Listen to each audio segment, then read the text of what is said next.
Hello, everybody, and welcome to a new episode of the FPL Wire. An interesting episode this because we're going to be talking about Liverpool, a team I'm very interested in, a team that the FPL community is sort of ignoring at the moment. And to help out with Liverpool, I have with me Josh Williams. You'll find him on Twitter at Distance Covered. Josh is a senior journalist at The Reach. He works with the Anfield Rap. He works with RedMen TV, and he's a very proficient FPL player as well. He finished 30K last season. So, yeah, hi Josh. Good to have you here. Thanks for giving us your time. No, thanks for getting me involved. It's a bit weird to be here, to be honest, because this is the FPL podcast that for years now I've listened to every single week. This is the only podcast that I listen to. I don't really feel FPL podcast I don't really feel like I need to listen to anybody else because you and Zoff and Big Man cover every department. So yeah, I mean, fair play for offering that insight, and it's certainly helped me over the years. It's such a privilege. It's such a privilege to have you say that. But how are you feeling about Liverpool this season, Josh? Any hangover from last season? Was last season an anomaly? Were you expecting what's happened in the early stage of the transfer window for your team? What's up? Yeah, it's a strange feeling, to be honest. A couple of seasons back when we basically fell off a cliff a little bit, and we it was COVID season, and Liverpool suddenly fell off a cliff, and we're no longer the same team. At that time, it felt a little bit like everything's going to be fine because the defense is going to be back to normal. Van Dijk's going to come back, and fans were going to come back in the stadiums and all that sort of stuff. This time around, the field's a little bit different because this is kind of a transition period where we are changing a lot about the team. The midfield makeup is completely different. 5 midfielders have left already, and they are quite established midfielders. They've been replaced by more technical types. Um, we are trying to use kind of like a 3-box-3 system, which has become popular all of a sudden over the past 12 months. So it's exciting times. Liverpool definitely bringing down the average age and, as I said, changing the tactical makeup of the team and things like that. But my overriding feeling right now, at least, is that Liverpool are very top heavy with a very offensive team. And it could be, I feel like it could be a little bit 2017-18 version of Liverpool where it's chaotic, it's entertaining. There's lots and lots of goals at both ends, and that sort of thing. But hopefully Klopp will kind of address that in the next couple of weeks. Yep. Lots to get into. I mean, you're giving away a lot in terms of people are interested in whether they should feel okay ditching somebody like Trent. We're going to get into that. We're going to get into a lot more Liverpool discussion. Before that, just a quick plug for Fantasy Football Scout. As you guys already know, Fantasy Football Scout has been supporting us for the last 4 seasons, ever since our inception. All the stats that you see on our podcast are from the Fantasy Football Scout members area. It's a great time to become a member because they've got 30% off as well. So, if you aren't a member already, click on the link in the description below because that helps us. We're just affiliates. And we've been doing a ton of preseason content just yesterday, which actually is now, but we can't post 2 videos at the same time. Zoff is having a chat with 2 people from our community talking about Arsenal as well. So if you haven't seen that already, check that out. We did a monster 2 hour pod on defenders as well. That should sort your defense decisions out. Check it out. Right. Right. So talking about Liverpool. Now the question I had, when you're talking about losing 5 established midfielders, how much of an impact? Because I think Henderson was just such a huge leader, such a huge presence in your dressing room. Is that transition from losing maybe 2, 3 players from the leadership group? I mean, when you're talking about Milner as well, when you're talking about Fabinho as well, they're senior established players who are very influential in that Liverpool dressing room. How much of an impact do you think it's going to have at the start of the season for you guys? I think personally, it feels like a bigger deal than it actually is in reality. I think, like obviously Jordan Henderson, massive leader, um, been around since Klopp first came in and things like that. But if you actually look at his product on the pitch, I think that's not easily replaced. But I think Liverpool have got in players who are capable of delivering more than Henderson with and without the ball. To be honest, Obviously, James Milner, again, big loss for reasons behind the scenes. But in terms of Liverpool having leaders, I think we're well stacked when it comes to that. I think, Cody Gakpo, for example, was captain of PSV. Trent Alexander-Arnold is definitely stepping up in that mould. Ibrahima Konate suddenly looks very vocal and like a very popular member of the dressing room. Andy Robertson, I think, is captain of Scotland. Virgil van Dijk, captain of Holland. Mo Salah, captain of Egypt. So we've got lots and lots of options when it comes to that sort of thing. My biggest concern is losing Fabinho, because Fabinho, out of the 5 midfielders that we've lost, was probably the only one going into the new season who was going to actually start as a regular player every single week. And if you think of the makeup of Liverpool's box midfield, 3 of the 4 are going to be, for the most part, really offensive minded.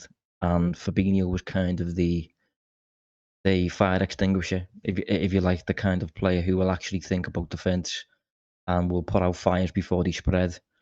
And he, temporarily at least, has been replaced in that role by Curtis Jones, who is another player who's attack-minded, very well-rounded, very complete, but still an attack-minded player, and did really well last season as a offensive number 8, advanced number 8.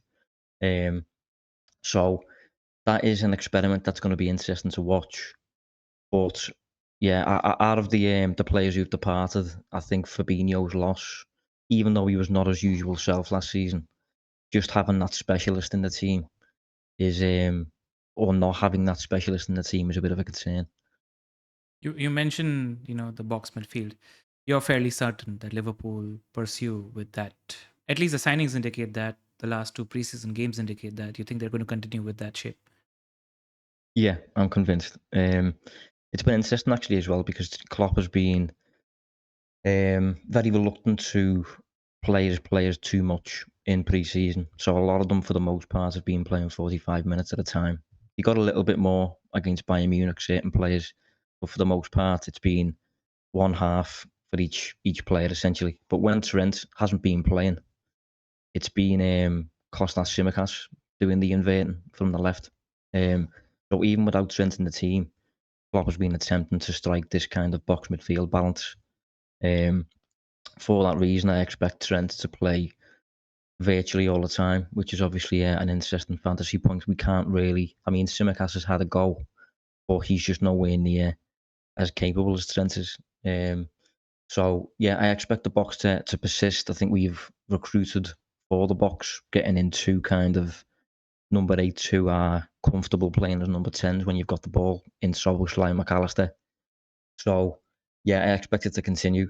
But as I said, we just need a bit more work, not just in terms of personnel, but in terms of training on what actually happens when we lose the ball. Because when our initial press is beaten, or if we're against a team who we can't control for 90 minutes, like Bayern Munich, for example, um, the team can look a little bit wide open at times, because although it's a 3-2-5 system or 3-box-3 system, however you want to say it, it's being implemented by Jurgen Klopp, who is, renowned for being this really, really offensive, attack-minded, chaotic coach. And I think in comparison to Arteta and Guardiola, Klopp is a little bit less wedded to keeping 5 players behind the ball at all times. So Andy Robertson has been a bit of a 50% wide centre back, which is what, for example, Ben White has been, or Nathan Ake has been. But he's also been 50% high flying fullback Andy Robertson of the past 5 years or so. So it's the 3-box-3 system as we kind of know it, but it's Klopp's version so far, which is just very attack minded, and Ibrahima Konate is having to cover all kinds of ground and things like that. And I think this is part of the reason why Klopp is maybe interested in a left-footed centre back. We were trying to get Levi Colwill, didn't work, but we're still trying to recruit those little fine details and fix things. Right. So, I mean, there's a lot of great information there in terms of just the sort of defensive stability we can expect from Liverpool. How's Curtis been in that position in preseason, in your opinion? Well, so far he's only played 45 minutes to an hour against Bayern Munich. He looked okay. I do think he would get away with playing that role in a fair amount of games, to be honest. I do think he's really well rounded and very industrious, very physical, and all that sort of stuff. And he did play in as part of a double pivot for England at the under 21 Euros, which obviously England won. Curtis Jones was one of the players of the tournament. But so I think he's got elements of that to his game. He's just not a specialist. And if I was to, envisage Curtis Jones' perfect position, perfect role, it would be the role that he occupied towards the end of last season, where he's an advanced number 8. But now with McAllister and Szoboszlai in the team, maybe he's not guaranteed to play that every single week, and maybe the number 6 role is a way to get him into the team. We've seen McAllister play that double pivot for Brighton before. That's what he offers, his flexibility in terms of playing as an 8 as well as in 6. You think Klopp maybe thinks that's his backup plan if it doesn't work out with Lavia? It's possible, but I think one of the crucial things to remember is when Liverpool's press gets beaten and when Liverpool don't have control of the game, it's still 4-3-3. So whoever forms that double pivot with Trent, when Trent isn't inverting, that player is a lone 6. So for me, McAllister is no chance of lone 6. Curtis Jones isn't either, but he's more of one than McAllister for me. This is potentially why we're getting linked with Romeo Lavia, who I actually think it's interesting, is also not really a lone 6. He spent the entirety of last season with Southampton as part of a 2-man pairing. So, yeah, Liverpool seem to be struggling a little bit when it comes to finding a really suitable candidate to replace Fabinho. Is there anybody else you guys are linked with outside of Lavia? We're getting linked with a lad from Brazil called Andre, who is a controller, essentially. He stays in the middle third for the whole game, never loses the ball, keeps it relatively simple, lots and lots of touches, doesn't specifically create many chances or anything like that, or there's not much stardust. I think he averages like one switch of play every 2 games. So for me, he would be a Thiago replacement who's probably going to leave next summer. So again, Fabinho, I'm not sure exactly what the plan is, but it's going to be interesting. In terms of that, in terms of not having a proper fire extinguisher at the base of your box midfield, and essentially 3 out of 4 people in that midfield are going to be new players in new roles. In terms of adjustment period, in terms of just being open at the back, would you think the FPL community's fair assumption that Liverpool will take a while to get the same level of clean sheets that they did previously? Is that something you agree with? Possibly. I think I can see Liverpool doing really well against the bottom 10 teams in the league, potentially. Because against those sides, you'd expect Liverpool to be able to control the game. And if Liverpool can control the game, the box really does work very, very well. You've got to remember, so far, Liverpool are unbeaten with that box. Um, Played 10 Premier League games last season. Some of them were against tricky opposition and still haven't lost. And a lot of that stemmed from Liverpool getting into this box shape and then building wave after wave of attack. And whenever the opposition tried to escape, Liverpool's initial press and central coverage was so good that teams essentially couldn't get out. So Liverpool's defence definitely improved on the back of that. One of the issues I've got is if we're facing a better team, such as Bayern Munich, who do just have the individual quality to escape that initial press, once that press is beaten, Liverpool do look a little bit vulnerable still. A lot of that for me stems from Robertson still getting forward, Trent being an offensive-minded double pivot player, playing next to Curtis Jones, who's probably the same. Canate's covering a lot of space, and Van Dijk is doing the same. And Van Dijk is now 32, so he's not Superman anymore. He's still very, very good, but he's maybe not invincible. So, yeah, I think I generally agree, but for me, a lot of it probably depends on who Liverpool are facing. I think Liverpool will be just fine against weaker teams when Liverpool are favourites, but when Mm, Liverpool are against a team that can break, it could be an issue. right. Mm, Coming to the elephant in the room, is Trent Alexander Arnold in your game week 1 team? as things stand? So far, he is, but I must confess that I haven't really. I'm kind of a last week person. I like to use the summer to get a proper break from it because it does consume a lot of your thinking when it starts. So I'm kind of avoiding that for now, but without looking too much into it. He is, I think he's 8 million, isn't he? So that is very expensive for him, to be fair. But in this role, it is benefiting him. It's giving him a new lease of life. He is picking up the ball in the half spaces and things like that, and I think he's almost became kind of like a quarterback for Liverpool, and I think it's been almost a little bit unintentional. I think the initial intention was for him to be a bit like a Zinchenko and a bit like a John Stones in terms of offering control. But because of what Trent is like, he's just interpreted it as he's just, as I said, like the quarterback of the team. And I think specifically when Nunes is in the team, Trent has showcased a desire to kind of feed him immediately with one pass. Um, and we know he's very good from set pieces and things like that. So he is playing like a midfielder essentially, especially in the games where Liverpool are dominant. So you are paying 8 million for a midfielder basically who is very creative. Probably won't get into the final third as much as previous seasons, but will definitely sit on the edge of that space between the final third and the middle third, and just kind of probably dictate a lot of Liverpool's game. And then at the opposite end, in terms of picking up clean sheets, I think Liverpool will pick up a fair few against weaker sides. And you've got to remember, Alisson Becker's still in goal. So I think Liverpool can pick up a clean sheet against Chelsea in the opening day, for example. But it's going to be interesting. I think he'll have to do a lot, obviously, to justify that 8 million price tag. But I think he's got it on his locker. In my head, you almost instinctively think that Trent 2 years ago when he was playing as one of the front five, essentially as your right winger, that sort of is when he got those huge volume of assists, etc. So if you're just looking at his spaces that he occupies on the pitch map, it's almost less attacking than it used to be. But I'd say the percentage of the ball that he's hogging is a lot more. And just because of the skill set of the player, the name at the back of the shirt reads Trent Alexander Arnold. Him having a lot of the ball and having 4 or 5 targets to aim at just makes him a better FPL asset. Yeah, well, if you think about it tactically, when Liverpool have got the ball, it is kind of like a defensive bank of five.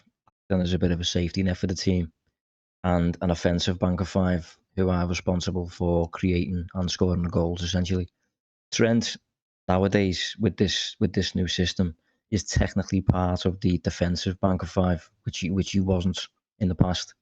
But even despite that, it really hasn't. Um, put much of a harness on his output. He's still creating. Still, as I said, still assuming control over set pieces. I think last season, once we kind of adopted this box system, I think he registered something like 6 Premier League assists in 1 month, and I think that's a record Yeah, in terms of like ever. So he's still a creative player.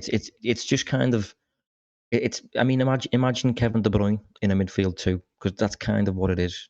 Okay, got you it. probably want him to be a little bit further up, but it's still Trent, and Yeah, even if he is playing deeper, he can still feed players ahead of him with supreme precision.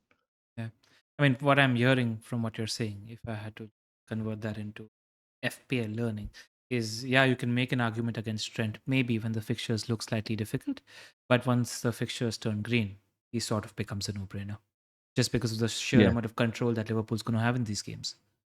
yeah. I think he's undergoing quite a drastic tactical change, and I think that's quite obvious. But I think despite that, he's still very much the Trent of the past in terms of FPL at least. Like he's still posing an offensive threat, specifically when it comes to creating, still assuming control over set pieces, and maybe to a lesser extent, still got a good defensive system, depending on the game. But he can still deliver, clean sheets and assists in abundance and things like that. It's still very much Trent Alexander Arnold. Right. And then talking about Robbo, because Robbo 6.5 million. Let's talk about all the other three defenders. Robbo 6.5, Virgil is 6, and Konate is 5 million. Now, I'll come to Robbo first. Like you mentioned, he's sort of like playing that Ben White role. Is he worth spending 6.5 million, or rather go up 1.5 million and just get Trent? That's a tricky question, to be honest. I think he's probably worth about that, but definitely no more. And I don't overly think I'd be going there. In fact, one of the reasons I might go there is purely because of how unpredictable Klopp's front line is at the minute. And if I was to want 3 Liverpool players, for example, 2 of them I think would probably have to come from defence just because of the unpredictability of the front five. Um, but Robertson, as I said, is occupying kind of like a hybrid role at the minute where he's supposed to be a wide centre back, but he's not fully playing like one, and it's causing Liverpool problems in transition. But it's also allowing him to get forward, which we know he's very good at. He's still taking set pieces. I think the goal that Van Dijk scored against Bayern Munich with his head, Robertson took the corner for that. So it's I would probably avoid Robertson if I'm totally honest, but because of the curious makeup of what Klopp is doing with him at the moment, he seems to be leaving it up to Robertson as to when to go and when to stay. And because Robertson is Robertson, he's choosing to go a fair bit. So he's still very involved in Liverpool's attack, and he's providing width at times because unlike, say, for example, Grealish or Mahrez for City, Diaz, Jota, and Salah, they don't like the touchline as much, so they want to come inside. So Liverpool need width, and I think that's why Robertson's doing a lot of this overlapping.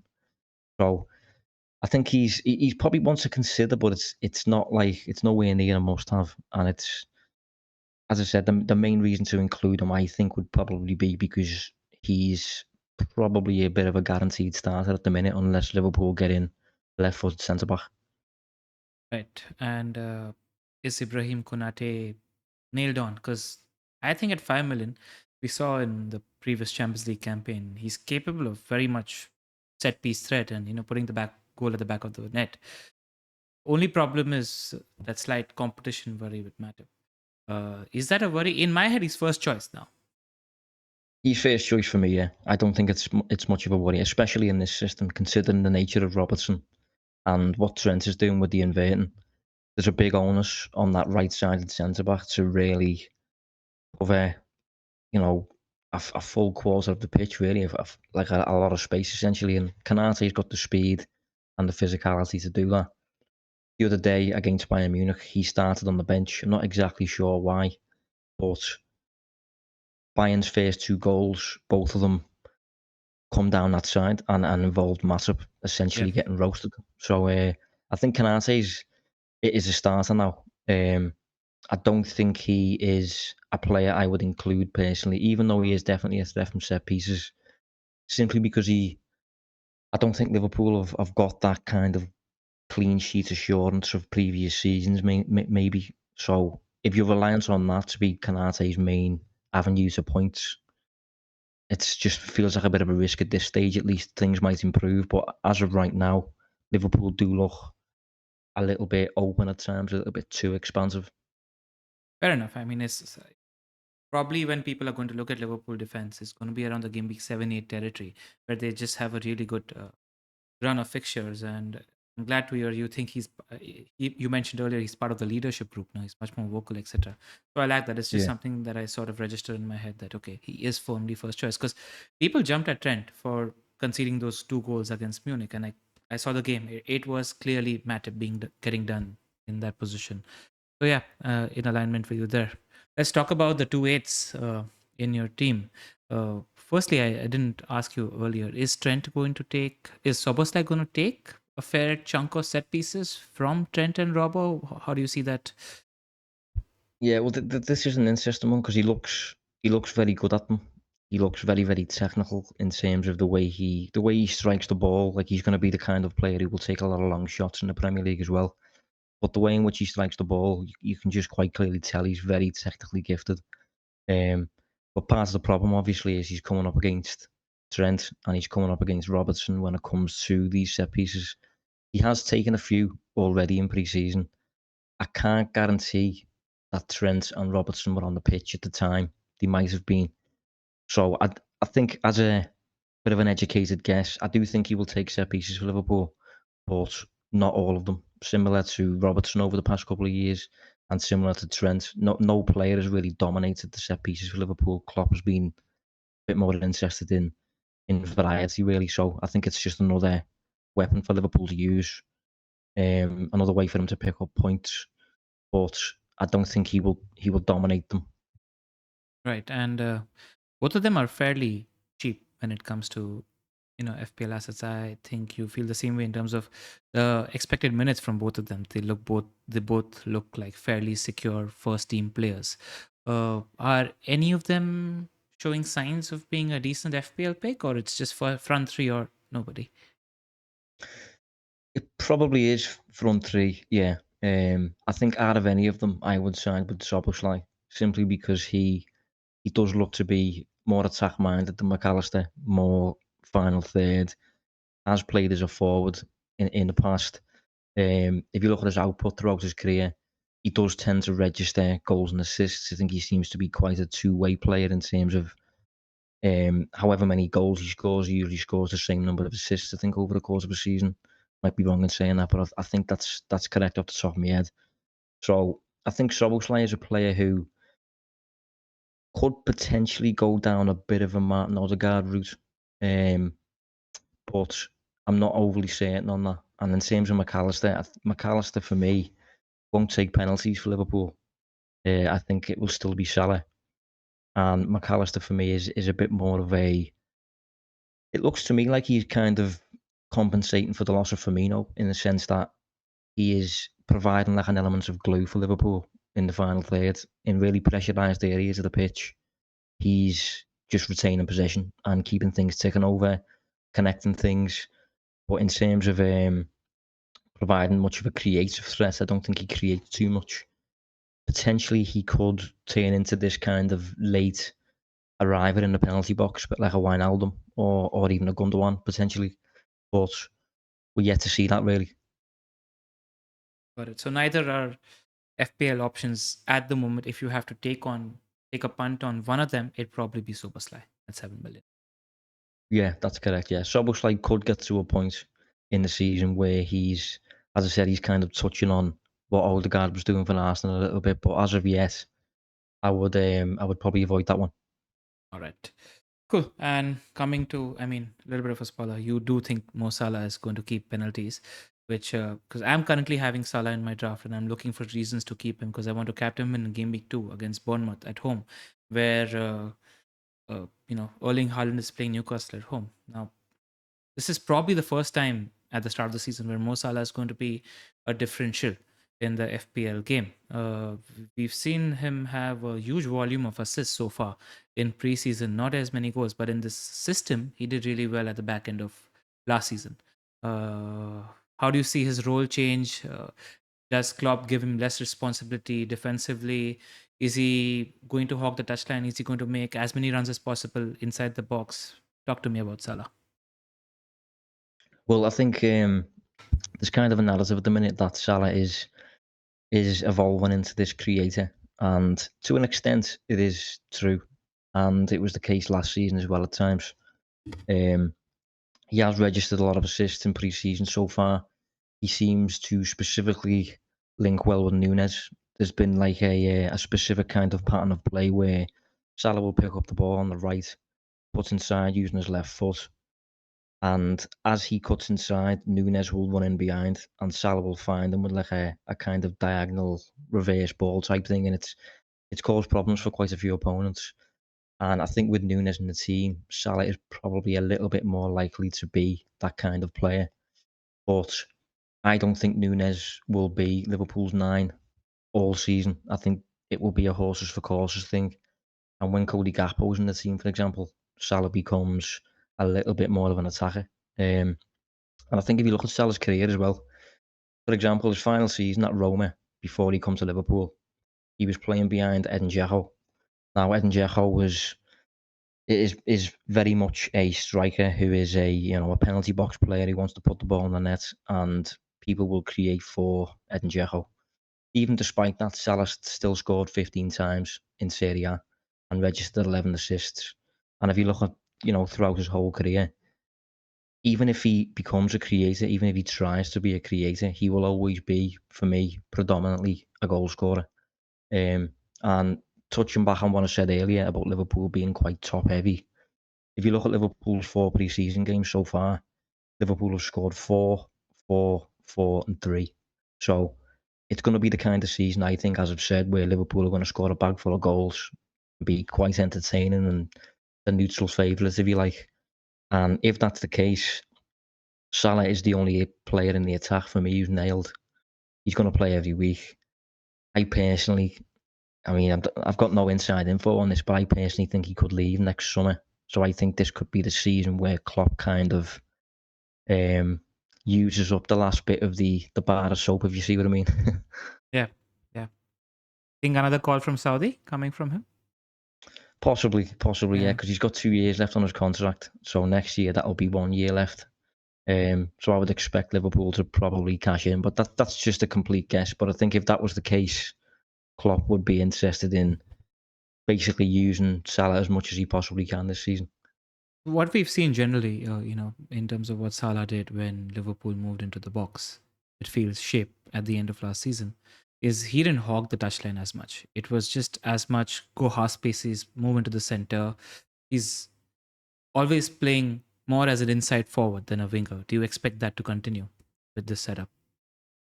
I think probably do, yeah. I think Liverpool, as I said, it's kind of Klopp's version of this box system. And although the wide players are supposed to technically hold the touchline and provide the width, he's still allowing for some kind of creative freedom within that. And Salah is naturally inclined to come inside. And to be fair to him, even when he picks up the ball on the outside, his first thought is to go straight at his man towards the penalty box. Hopefully find a net, maybe create a goal, maybe win a penalty. So I think Salah is just kind of the ultimate forward for me, and he always kind of will be, in the sense that he will always create, he will always score. But for me, if you're looking at that as kind of like a scale thing, he will always lean slightly towards the goal scoring side of it, even if he's used in more of a creative role. Yeah. Because that's what I thought would happen with the signing of Soboslai. I thought he would play as the 8 on the Yeah, right hand side, but it's not what we've seen in preseason. Because Soboslai is playing on the left and McAllister is playing more on Salah's side. And I thought because of Soboslai's ability to go wide and put a cross in, that sort of triangle between Salah, Trent, and Soboslai would work really well. But we haven't seen that quite yet. But again, you mentioned, Liverpool are going to have a horses for courses approach. So that's that. Wanted to check with you. Do you see the superpowers of Mo Salah dwindling a little? Like the kind of goals that he was maybe capable of 2 years ago, where he'd take on two, three, four people and confidently put the back of the ball at the back of the net at the far post. I've seen him attempt that maybe towards the end of last season, but not be as successful. Do you see anything of that sort? if I'm totally honest, no, I don't think I do. I don't get any indication that he is experiencing a decline, or that he's going down the route of maybe like an Ozil or a Aubameyang, or a player who's got his last contract and is kind of not really fussed anymore. He's still in immaculate physical shape. Still never gets injured. Still just as threatening as always, and I've always felt his ability to pass the ball and create the chances has always been really, really underrated. So even if he did lose an element of pace, which I don't think he has, um, he's still just incredibly creative as a player to be threatening no matter what. So I'm not, no, I'm not concerned about that with Salah as it stands. I mean, very selfish question from my end. Should I comfortably captain him in game week 2 against Bournemouth at home? Yes, but I think Nunes will do well in that game. Got it. just like a little tip, but an interesting one. Is there a statistical, or not a statistical, like just a setup when it comes to a certain type of team against which Klopp will favor Nunes and a certain type of team against which Klopp will favor a Gapco? Any insights there? Yeah, definitely. I think basically this system that we've got now for the first time is suited to Nunes' qualities with the ball, at least. When Liverpool have the ball and we've got this system going, Nunes is free from the obligation to drop into midfield like Firmino, because we've got two advanced number 8s playing like number 10s and occupying that space. So Nunes can stay away from that. And he doesn't have to occupy the flanks, which he did for the majority of his first season, because we've got two wide players out there essentially. So Nunes is able to be Liverpool's Haaland essentially with this shape. He can just stay in the box and poach and put the ball in the net, and that's essentially all he's tasked with doing. Problem is, defensively, he is still just not that great. He's improving, and he's definitely picking up the language. For example, his language seems to be a lot better since we've returned to pre-season after the summer.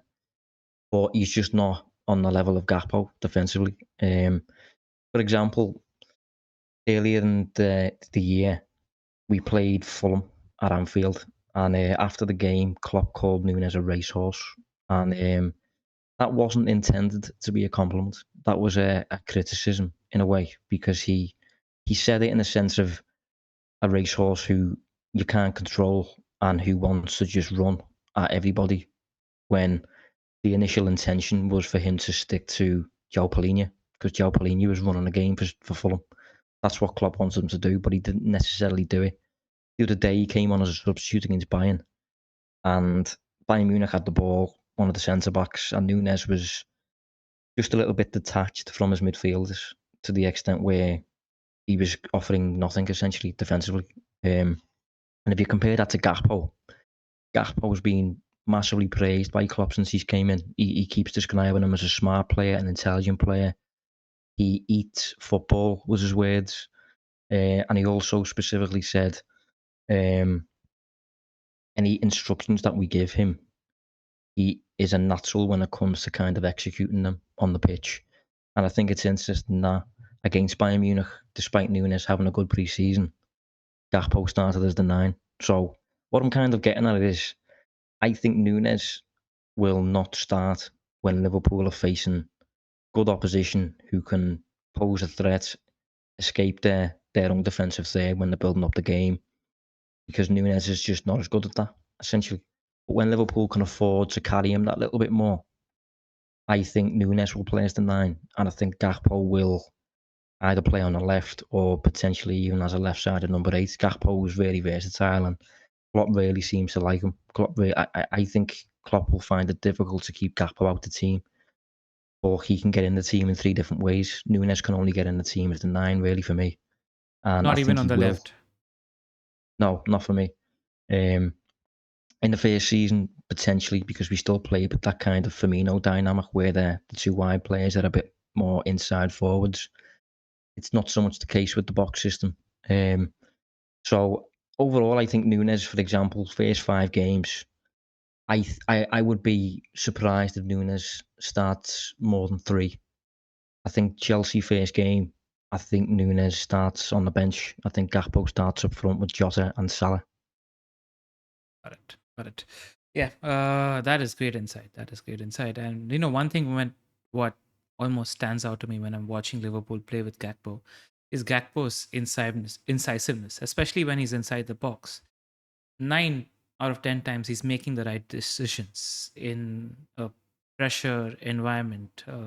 When there are 3 or 4 defenders around it, he always picks the right pass. And also, one thing about Gakpo that's slightly underrated, he's an incredible finisher. Like, I've rarely seen him miss tough chances. He's got a great shot on him. So, it's intriguing more about Gakpo than Nunes when you're talking about this, because if you're telling me that, Klopp might find it difficult to leave him out of the team, he's going to find a way. I'm going to monitor that for the first 3-4 weeks. He could become an FPL option, because at the moment, from the 4 players that can play either forward or left, none of them are really options for FPL. That said, I want to come to Diogo Jota, because I am Jota curious, and his versatility in terms of being able to play on the left or even center forward is something that intrigues me. Do you think he should start maybe 80% plus of the games? Because when he's on the pitch, Jota scores goals. I think he's as proficient of a goal scorer as Mo Salah. What are your thoughts? Yeah, Jota's a really interesting one. He's difficult to nail from an FPL perspective, to be honest. I do think he will start the first game, but similar to Gakpo, I think he will start the first game because Klopp's best front three defensively is Jota, Gakpo, Salah. Jota in the past has been described as a pressing monster by Pep Linders. He's obviously worked with Klopp for much longer than, for example, Luis Diaz. So Klopp views Jota as in terms of implementing his pressing game, his intense game, Jota does that naturally. And on top of that, obviously Jota can play on the left, can play as a centre forward. And I think if Salah was to get a break, Salah was to get a rest at any point, potentially Jota is one of the reasons Salah's so irreplaceable is he's left-footed. All of Liverpool's forwards are right-footed, apart from Harvey Elliott, who's a bit more of a midfielder nowadays. But Jota is probably the most two-footed player in the squad. So I think Jota can get in minutes. Very few, to be fair, but can get some minutes on the right as well. But he's the kind of player who he's typical Jota essentially over the past few years, and I think Nunes is similar in the sense that both players have the capacity to explode in FPL terms. You can get big returns from both of them, but I think you would probably also have to sacrifice benchings, and whenever they do get benched, they will come on. So you won't get like your first sub on and like that. But both players have really high ceilings when they are involved. Like when either of them are going to be given 30 minutes, whether it's Darwin or Jota, they've got a goal in them in 30 minutes, especially in the last 60 minutes of the game, and especially because now the Premier League is looking to increase stoppage time as well. That gives them a bigger chunk. But that's what I see with whether it's Darwin, Jota, Diaz, or Gakpo. It's going to be 60-30 in terms of how Klopp is going to utilize them. Yeah, I think Liverpool have a relatively tough start to the season. Aside from Bournemouth at home, obviously, it's Chelsea away, Newcastle away, Aston Villa, who've improved massively. And I suppose Wolves away is a relatively easy fixture, but that is the early kick-off after the international break, I think. So, the first couple of games, Jota could definitely be involved quite a bit. I wouldn't be surprised at that. And if that's the case, he's definitely an FPL asset, especially considering, in comparison to Gakpo, he's now in the midfield bracket compared to Gakpo, who is down as a Striker. striker, but could be playing as an 8, could be playing on the flanks. So that's one reason that would put me off Gakpo, even despite him being possibly a nailed starter for Klopp, essentially. The fact he could play away from goal despite being a striker in FPL terms. I mean, you mentioned when you were talking about the striker position, you took two names, Gakpo and Darwin. Do you think there are certain situations where Klopp will utilize Jota and maybe play Luis Diaz on the left? Yeah, it's possible. It's possible. I see Nunes and Jota as very similar profiles, with the difference being Jota's probably a bit better in possession in terms of if he does have to drop deep. But Nunes is taller, a bit more physical, probably a bit more of a poacher in terms of being a magnet for chances. I think Nunes' ceiling's really, really high. And, last season, for example, he ranked top of the Premier League for shots per 90, despite spending a lot of his time on the flanks and despite being in a team that essentially didn't work. I think this team, now the way it's set up for Nunes to basically be the team's finisher, I do think he has the potential to explode, really. And if he does that, it will be difficult to keep him out the team, regardless of who you are. But Jota's just the kind of player who he's so available for multiple different spaces, multiple different spots, and he looks like a defensive player who could start as to shore up the team defensively, or a really effective impact sub. So he's an interesting one, but again, you'd probably have to. He reminds me of certain players that we've had to deal with in the past in FPL, like a Chilwell, for example, or a Reece James, or Phil Foden. That kind of player who you've just got to accept when they're not involved, but when they are involved, you're licking your lips essentially. If you had to pick an attacker outside of Mo Salah from that front four, even front, I'll give you the 2 8s as well. Who do you pick? Game week 1. Jota. Jota. But I want to pick Nunes. I really do want Nunes in my team, and I can't wait for him to be involved every week. But I think, yeah, I'd probably side with Jota, just mainly because of minutes, I think. And when he is involved, he's obviously a massive threat. He can go missing for 45 minutes and then score 2 goals. You know, he's that kind of player. For those creative FPL managers out there, you are thinking that Klopp gives them that Bournemouth home game mentioned at the top of the pod. Nunes. Yeah. Yeah. Yeah. And I know what you're like as well in terms of taking these gambles. Yeah, I like to take them gambles, but at the moment, I'm like, why not just start with Salah when he's a differential in the game? Like that's what my gut has been, and then I want to move around funds because Liverpool's fixtures do get tough after game week 2 for some time, and then wildcard them in around game week 7, game week 8 is where my thoughts are with Liverpool. I did have one more question, Josh, and you've been fabulous by the way so far. Uh, you're good on time for about 5-10 more minutes. Yeah, no worries. This new midfield that you're talking to me about, in terms of settling in period, you mentioned that you're expecting Liverpool to be attractive and score goals all the time. You don't think there is going to be a settle in period where Liverpool might struggle offensively? You think there's enough creative talent? Like, essentially, McAllister and Soboslai are two eights that are replacing midfielders that weren't very creative. They sort of did the more running around fire extinction work in your team. But there's enough creative people in that team now with the two eights, with Robbo still being there, with Trent being as a part of the six. Will Liverpool struggle offensively, in your opinion? I don't think so personally. If you look at Liverpool's squad right now, as I said earlier, it's such an attacking squad.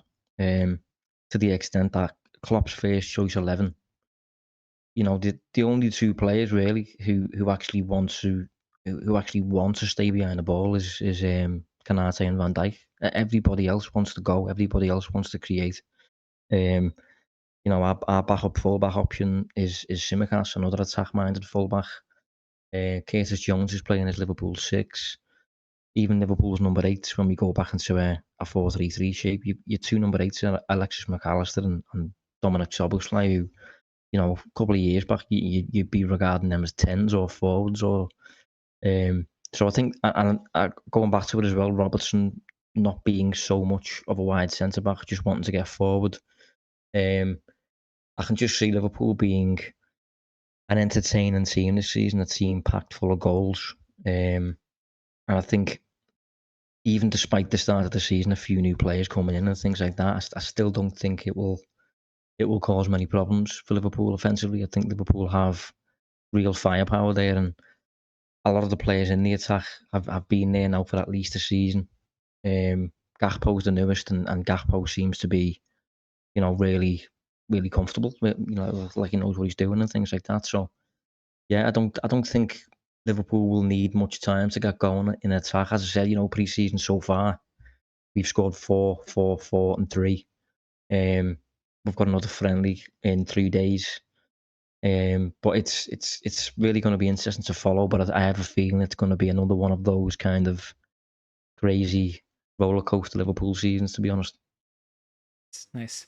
So let's put you on the spot. Assuming you guys get Lavia into the team, where do you see Liverpool finishing the season come the end of it?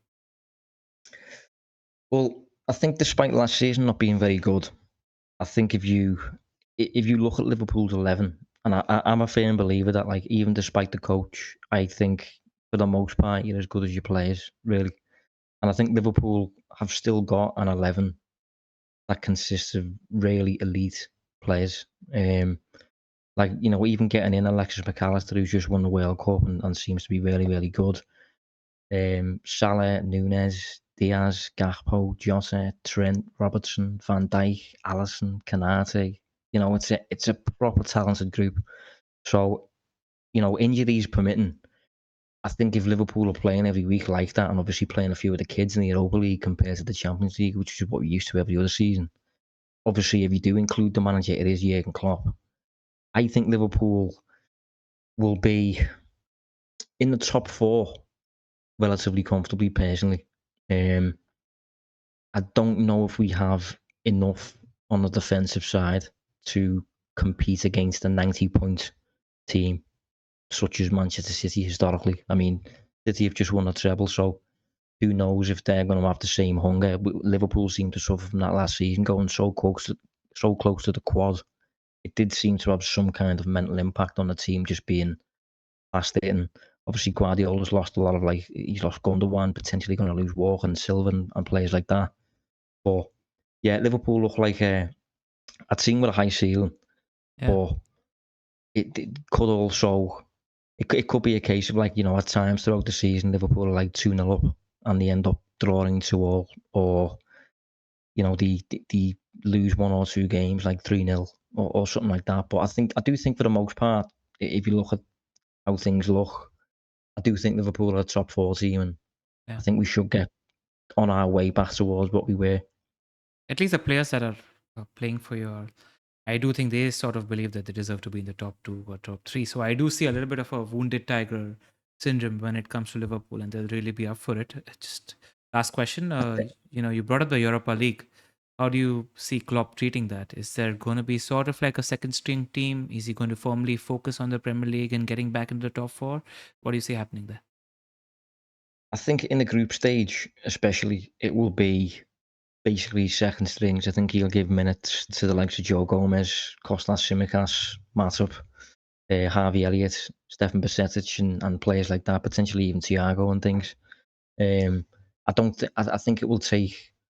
I mean, I could be wrong, but I think it will take knockout stages before the likes of Salah gets involved and things like that. But then knowing what Mo Salah's like and how available he is and how accustomed he is to playing every 3 days, maybe Salah will want to play the games. I'm not sure. And going back to what I said earlier about this potentially being Salah's final season, potentially that will happen. I'm not really sure. It's difficult to call because it's been a few seasons now since Klopp competed in the Europa League. But Liverpool have the qualities, obviously, to probably win it this season. And again, going back to what I've just said before as well, when you asked about where Liverpool might finish this season, I think other than City over the past few seasons, Klopp has kind of painted themselves really as the only coach who's capable of really going on these long runs where you don't suffer defeat. Even since we adopted this kind of box system, as I said, we're unbeaten in that. So if Liverpool can get in that kind of run and injuries can not sting us, because in the past couple of seasons with Klopp in charge, it's only ever really been injuries that's killed us. If that can not happen, essentially, I think Liverpool will be an exciting team again this season. Lovely. I think that's all the questions I had. I think we've been elaborate and covered everything we need to. I'm going to ask you for a favor, though. Whenever you see one of the front 3, not named Mo Salah, look like they're going to be nailed, just make sure you're sliding into my DMs and tell me, Tunnel, just spun there, because that's an edge that I'm going to take advantage of you for. But thank you so much, Josh, for being with us. I'm sure our listeners or viewers are going to really, really enjoy this. I get the feeling this is not the last time we're going to be chatting as well. Would love to have you over on the FPL Wire chatting Liverpool and FPL in general again as well. Any last words, Josh? No, just thanks for getting me involved, and I'm happy to appear on whenever you need me. I feel like I owe you it, to be honest, considering how much you've helped me in the game and things like that. But yeah, hopefully I'll have a decent season, and if I don't, I'll be blaming the FPL Wire. Yes, you've been far too kind. And where can our listeners and viewers find you, Josh? So it's at Distance Covered on Twitter. Yeah, do give me a follow. I tweet a lot about Liverpool and tactical things and stuff like that. So yeah, if you're interested, give us a follow. Lovely. That's it from us today. Make sure you hit the like and subscribe button if you've enjoyed this content. If there's anything else you want to ask Josh as well, let us know in the descriptions below, and I'll see if I can have him answer those questions. Until next time, make sure you're following us, subscribing. There's lots more other content coming on the channel. We'll see you soon. Take care, guys. Thank you, Josh. No worries.